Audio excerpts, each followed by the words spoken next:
Ay, naku, bigla pang umulan. Buti na lang, pauwi na ako. Oh, may tumatawag ah. Hello? Hello po? Sino po ito? Ay po kuya, ako po yung tindera na pinagpaludan nyo kanina. Bakit po kayo napatawag ate? May sasabihin kasi ako sa'yo kuya. Okay, sige po, ano po yun? Medyo word to sasabihin ko kuya, wag ka sanang magagalit. Sige po, ano po ba sasabihin ninyo? Humingi kasi ako ng sign na kung sinong huling lalaki ang hahawak sa kamay ko bago umulan, yun ang magiging jowa ko. Ha? Naku ate, hindi ko naman hinahawakan yung kamay nyo. Hinawakan niyo po kuya nung nagbayad kayo kanina, nung nagpaload po kayo.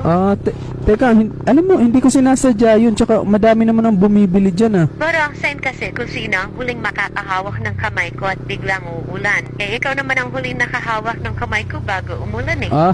Naku ate, seryoso ba to? Baka nasasobrahan ka ng kakanood ng teleserye, tsaka hindi totoo yung mga ganung bagay. Pero parang nag-slow motion kasi kanina nung papalapit ka pa lang eh. Lalo na nung inalis mo na yung helmet mo. Ngayon lang ako nakaramdam ng ganito. Alam mo ate, hindi ko alam kung nagbibiro ka lang. Pero sorry, hindi na po ako pwede. Tsaka taken na po ako kaya malabo po yung iniisip mo. Wala namang problema sa akin kuya kahit taken ka na.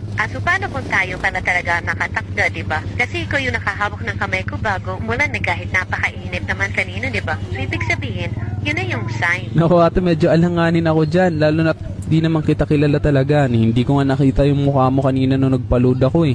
Kaya sa iba na lang po, pasensya na po talaga. Eh dito ka naman ata palagi dumadaan eh, kaya pwede mo na ako makita. Baka magbago ang isip mo pag makita mo ako.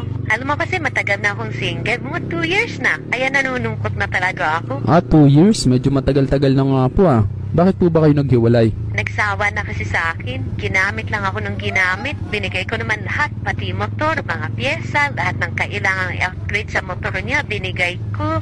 Kada nag-rides, pinapayagan ko. Binibigyan ko ng panggasolina. Lahat ng gusto niya, binigay ko.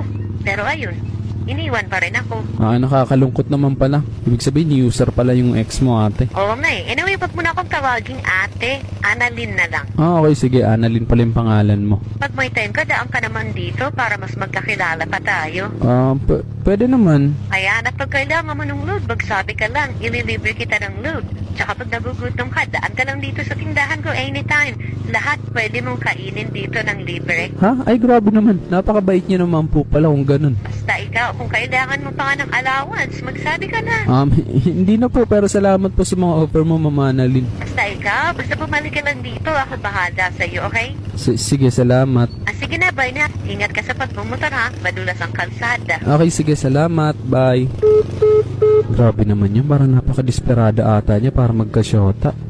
Pero mukhang okay yung offer niya. Libre load, pati pang gas, at pwede ko pa daw kainin kahit anong paninda niya.